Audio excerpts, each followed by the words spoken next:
todas, mi nombre es Natalia Vargas. Quiero darles la bienvenida a este módulo de retos y aprendizajes de la respuesta municipal en contextos de emergencia social y sanitaria, construyendo nuevas narrativas territoriales a partir de la pandemia COVID-19 en Colombia. Yo soy médica, magíster en salud pública y docente del Departamento de Medicina Preventiva de la Universidad de Antioquia. Vamos a hablar de conceptos generales para la atención de salud. Me disculpo si en algunas partes pareciera ser como muy técnico. La idea es que todas las personas que asistan al diplomado puedan comprender la forma como se están organizando los diferentes servicios de salud para poder estar a la altura y dar una respuesta oportuna, óptima, pero también afectiva a las personas que se están viendo afectadas por el tema de la epidemia por COVID-19. En este momento vamos a abordar entonces medidas generales que deben tener en cuenta las instituciones de salud, los trámites administrativos, consideraciones para las tomas de muestras, para los servicios de urgencias, procedimientos, servicios de hospitalización, atención de partos, servicios selectivos y traslado de pacientes. Al final vamos a realizar una matriz en Excel que va a estar compartida entre los documentos de apoyo para este módulo, que les va a permitir evaluar cómo sería la expansión de los servicios de salud en su municipio en caso de que así lo necesitara. Vamos a comenzar entonces por las medidas generales en las instituciones de salud.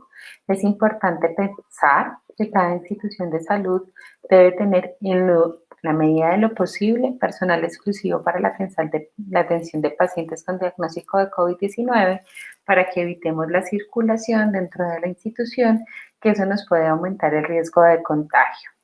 Sabemos que no es fácil y que a veces el talento humano en salud no es suficiente para garantizar esta condición, pero es una sugerencia importante que nos da la Asociación Colombiana de Infectología en el consenso que ha sacado y ha publicado sobre el tema.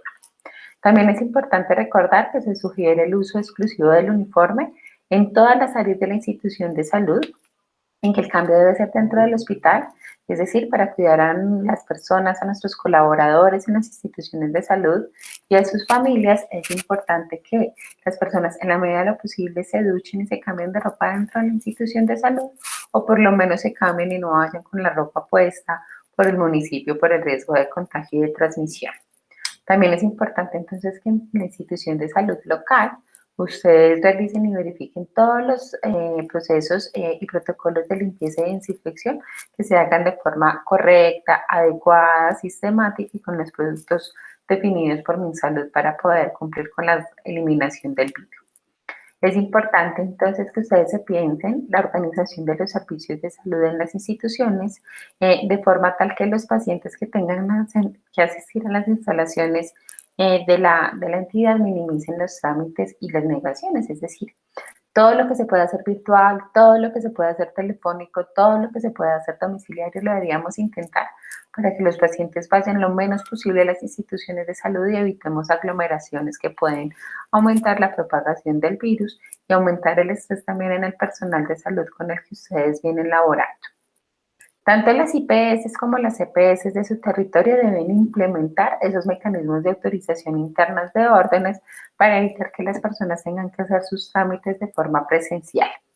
Y se sugiere que cada entidad administradora desarrolle su propio plan de dispensación de medicamentos e insumos. Sabemos que en los municipios pequeños generalmente eso se hace a través de la ESE, las ESEs municipales a través de sus equipos de intervenciones colectivas, de los PIC, de las promotoras, pueden generar estrategias y rutas para llevar los medicamentos a los pacientes de aquellas zonas rurales o sobre todo a aquellos pacientes adultos mayores en quienes salir de la casa significa un riesgo mayor de contagio y mayor aún de complicaciones. Entonces debemos pensar cómo hacer para cómo nos vamos a organizar en el municipio y en la institución para hacer llegar los medicamentos a las personas a su domicilio. Frente a la toma de muestras, es importante recordar que se debe garantizar que las personas que toman el aspirado o el hisopado nasal deben ser personas con muy buena capacitación para el desarrollo del procedimiento y que deben tener todos los elementos de protección personal definidos pues, por la CIN y por el Ministerio. Esas personas, aquí les digo nuevamente, es importante que aprovechen que si solo tienen una persona capacitada en el pueblo para realizar la toma de la muestra. Este es el momento para capacitar a más personas del personal de salud de su institución para el procedimiento, para que ustedes puedan garantizar que tengan quien les tome la muestra de forma oportuna, si ese jefe o esa jefe de enfermería que está realizando la toma de muestras es solo una, pues no puede estar 24/7, si se infecta ustedes no tendrían quien les tome la muestra, entonces este es el momento para garantizar dicha capacitación. La muestra siempre se debe realizar en una habitación separada y aislada, y durante la recolección de esas muestras los trabajadores de salud deben solicitar a los pacientes que tengan el tapabocas puesto para mitigar o disminuir el riesgo de contagio.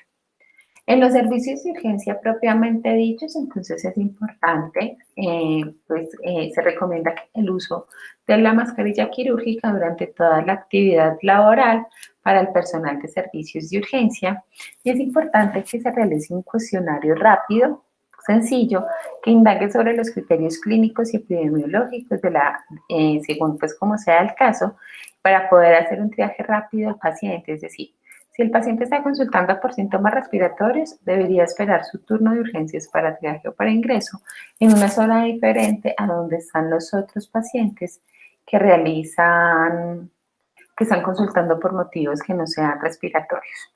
Se recomienda que el área donde aparecerá el paciente debe estar separada de las demás con el fin de disminuir pues, la posibilidad de contacto del paciente sintomático respiratorio específicamente, y se recomienda que desde el momento del ingreso sea trasladado, ojalá, a una habitación individual, bien ventilada para garantizar el recambio de aire. Sabemos que en muchas instituciones es complejo que haya una habitación individual para cada paciente, y ustedes seguramente se están pensando en la adecuación de sus instituciones de salud para generar espacios para atención a los pacientes por consultorios, en el servicio de hospitalización, pero es importante tener en cuenta que se debe tratar de generar el aislamiento desde el ingreso para disminuir la propagación del virus. En forma general, todos los casos que estén en estudio deben estar aislados hasta que usted no confirme o descarte la infección por COVID.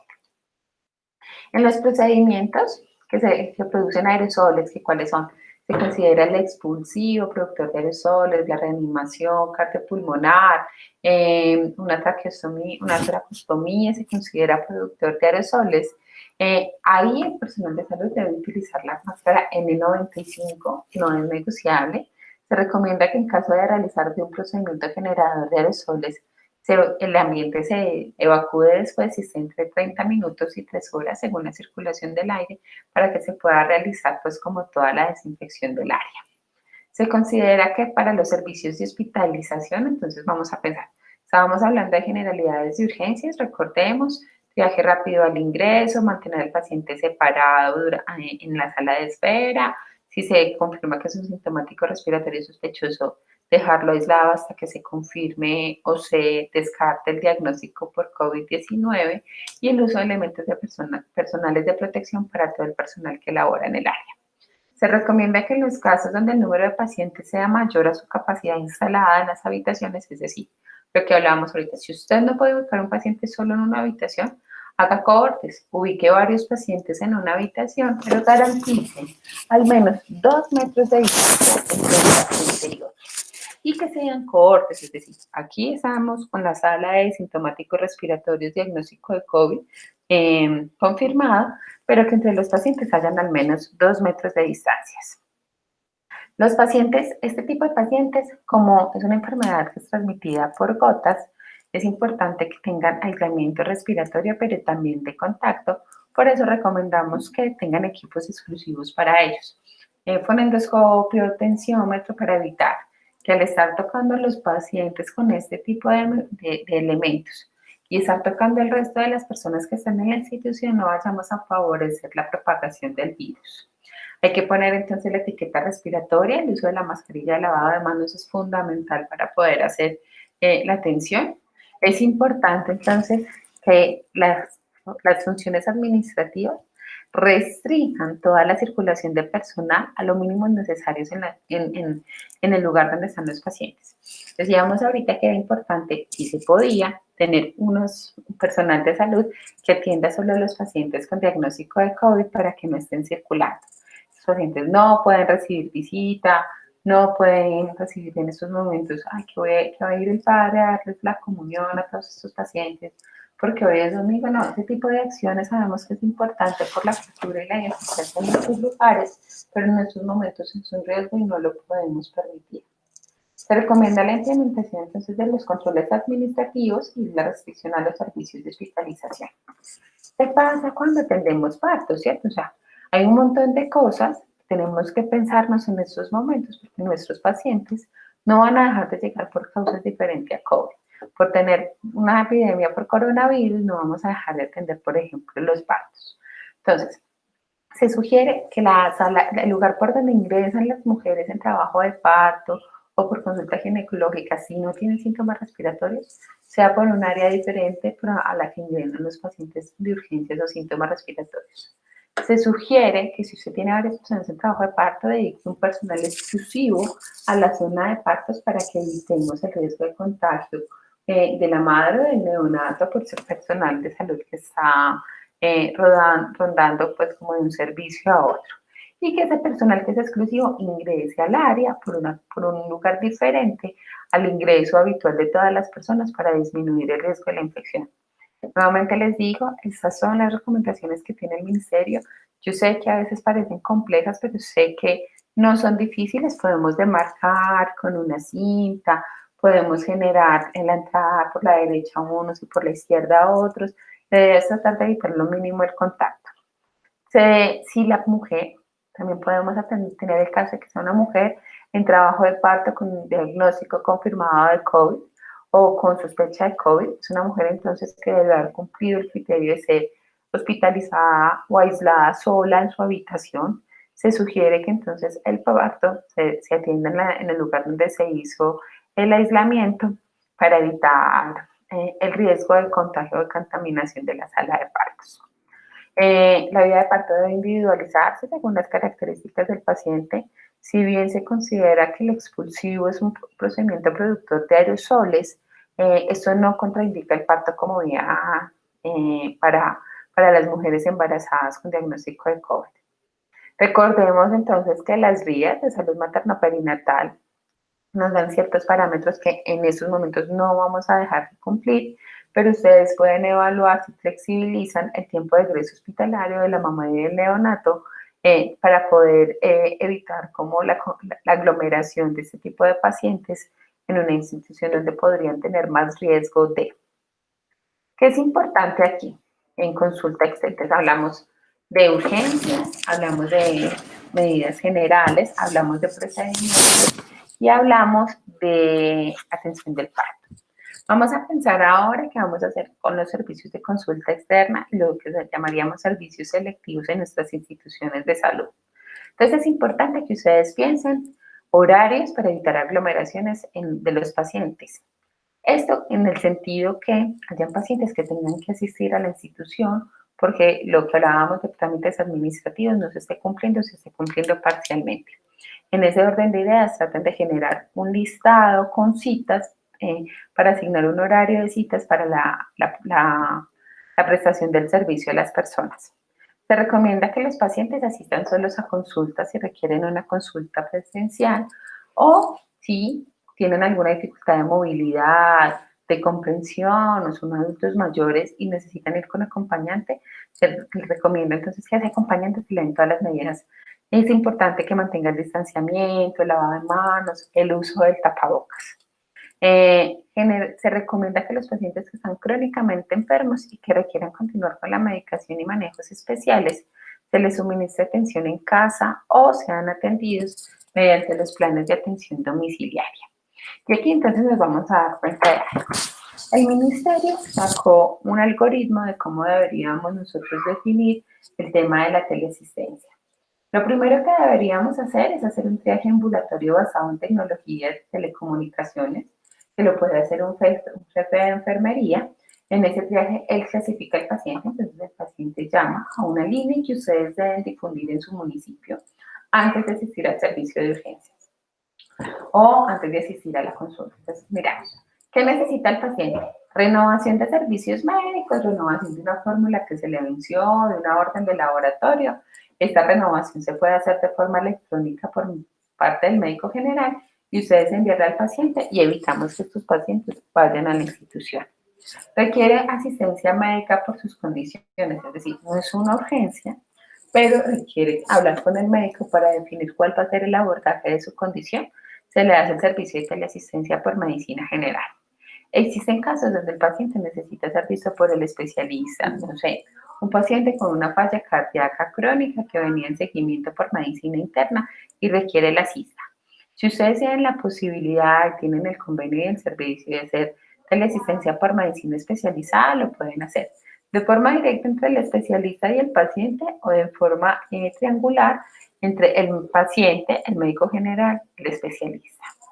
También entonces se puede generar un traje ambulatorio basado en tecnologías, también por el jefe de enfermería, donde lo que puede pasar es que el paciente esté críticamente enfermo o tenga una condición que requiere una atención urgente y ese profesional de enfermería deberá definir entonces si el paciente requiere remisión al centro de atención con disponibilidad en la red, ¿cierto? Según las características del paciente.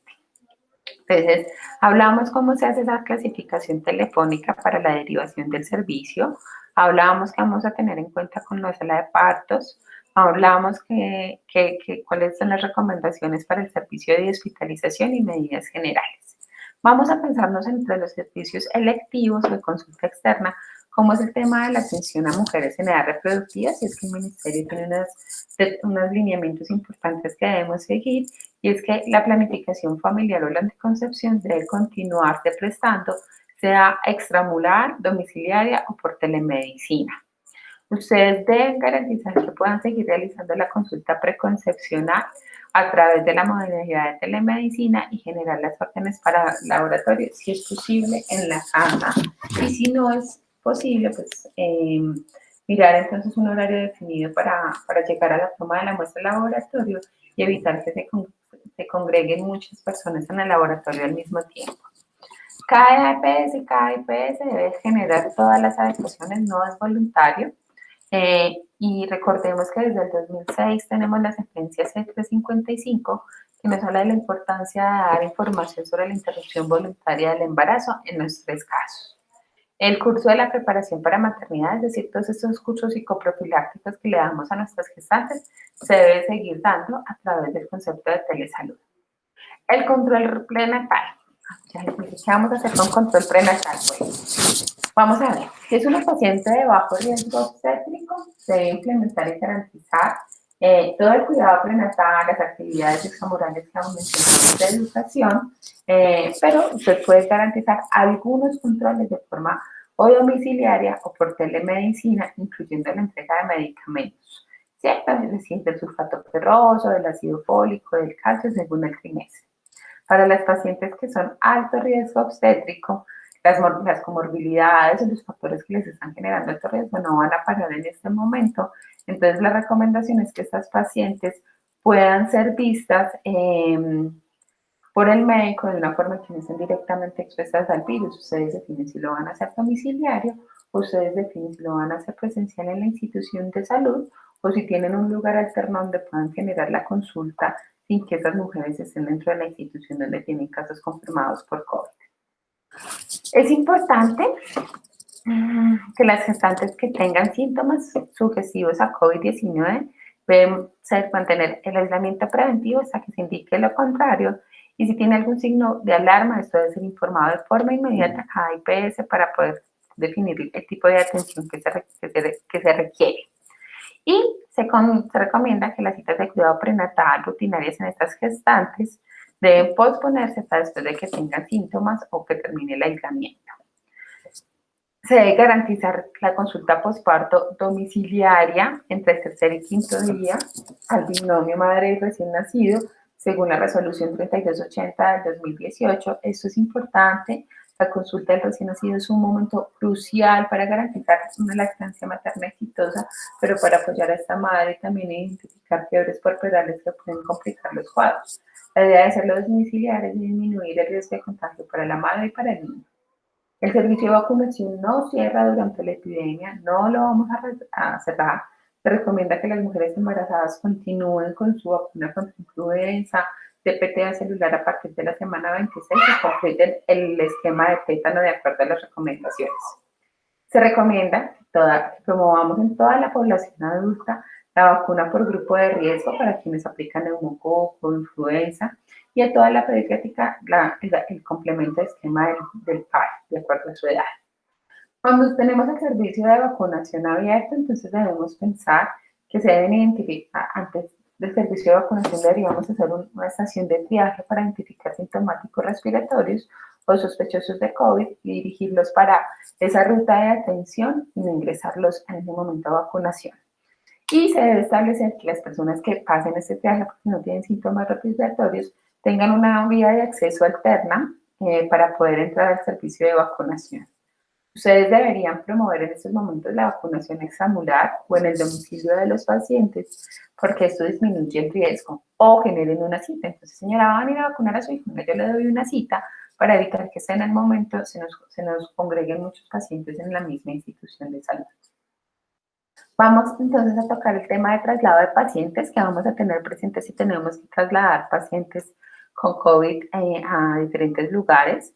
Entonces vamos a identificar los pacientes que requieren el servicio, vamos a mirar qué recursos tenemos, si tenemos o no tenemos ambulancia, qué características se tienen. Vamos a hacer la activación y notificación al personal de la respuesta. Vamos a explicar cuáles son esas instrucciones que deben tener al momento de la llegada y cuál es el equipo que vamos a tener. Entonces, debe corresponder, es importante entonces pensarse que todo esto debe corresponder a una actividad que sea planificada, consciente y que nos permita minimizar el riesgo de contagio tanto al personal el personal en salud que tenemos en la institución y que va a hacer el traslado, como para el paciente y la comunidad general. En el orden de ideas, el traslado del paciente, digamos que tiene 5 eslabones de los que vamos a hablar. Activación, que es cuando se define que hay que trasladar al paciente y hay que definir en ese momento. Si es un traslado primario, porque el paciente está crítico y necesita ser trasladado ya sí o sí, o si es un traslado secundario y nos da tiempo para garantizar el tema de la remisión. Si necesita un traslado básico o si necesita un traslado medicalizado, según lo que tengamos también en la institución y en nuestra zona, si es un traslado aéreo, terrestre o acuático. La estabilización según protocolos, si es un paciente que requiere intubación orotraqueal antes de realizar el traslado, esta no se debería hacer durante el traslado porque aumenta el riesgo de fracaso y de complicaciones para el paciente. El traslado que es del punto A de su municipio al punto B, la institución de salud que cuenta con los servicios que el paciente requiere para superar su estado actual. La transferencia, que es el momento cuando se hace la entrega del paciente. Si el paciente está intubado y va para UCI, se recomienda que no llegue a urgencias, sino directamente a UCI, pero sabemos que en estos momentos eso dependerá de la capacidad instaurada de las diferentes instituciones. Y la reactivación que se da una vez ha regresado la ambulancia al municipio, pues como de origen, y se ha hecho todo el proceso de desinfección y limpieza, y se reporta nuevamente como disponible tanto el talento humano de salud para el traslado como la ambulancia. Idealmente se debe realizar en una ambulancia con cabina con el conductor físicamente separado del área de transporte del paciente. Todo el personal debe contar con el equipo de protección personal. El paciente deberá llevar colocada la mascarilla quirúrgica para mitigar el riesgo de propagación del virus.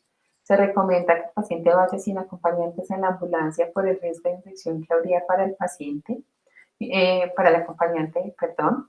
Y una vez finalizado el transporte, se procede a hacer toda la desinfección según el protocolo.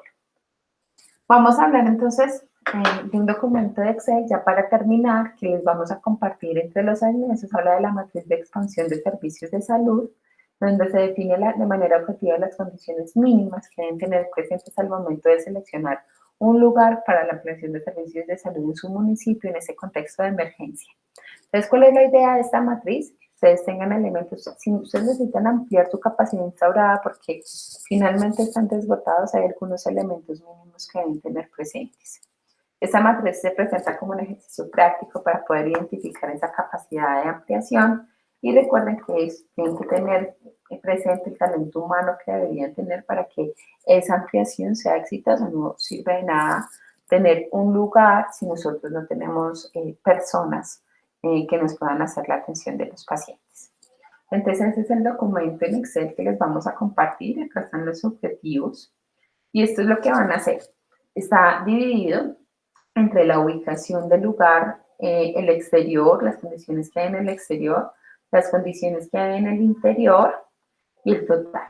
Aquí les pusimos algunos de los lugares que más comúnmente son evaluados para la implementación, la ampliación de la respuesta hospitalaria, como los hoteles, centros de culto, pabellones deportivos, hangares, bases militares, bodegas, recintos feriales, estadios deportivos u hospitales móviles en caso de que ustedes lo tengan. U otros, ustedes evalúen, la idea es que esta matriz sea evaluada conjuntamente por un equipo interdisciplinario, porque todos tenemos visiones diferentes. En caso de que cumpla con la característica, la puntuación es 1. En caso de que no cumpla, la puntuación será 0. Entonces, el hotel es cercano al hospital, no lo es, 0. El centro de culto no lo es, 0. El pabellón deportivo lo es, 1. Y eso les va a ir sumando adecuadamente. Por ejemplo, en caso de tener varios pisos o rampas o ascensores para garantizar el acceso de diferentes niveles. El hotel, supongamos, tiene un solo piso, listo, entonces 1. Y aquí al final ellos le van a ir sumando para que ustedes sepan quién tiene la mayor puntaje. No necesariamente el que tenga mayor puntaje sea el lugar ideal, pero sí debe ser el que tiene que ser evaluado, dependiendo de qué tan costo efectivo sea para ustedes realizar la adaptación de todo el tema. Este es el equipo de respuesta que consideramos deberían tener pensado o con el que deberían contar para poder hacer la implementación de la expansión de los servicios de salud. Eso es todo lo que tenía para compartirles el día de hoy. Espero haber sido clara. Agradecemos en infinito que estén realizando este diplomado. Sabemos que este momento puede generar preocupación, angustia, incluso miedo. El miedo nos mantiene también alertas, pero sabemos que vamos a salir victoriosos de un momento como este, porque hay personas con un corazón muy grande y sobre todo con mucho amor dispuestas a darlo todo. Muchas gracias.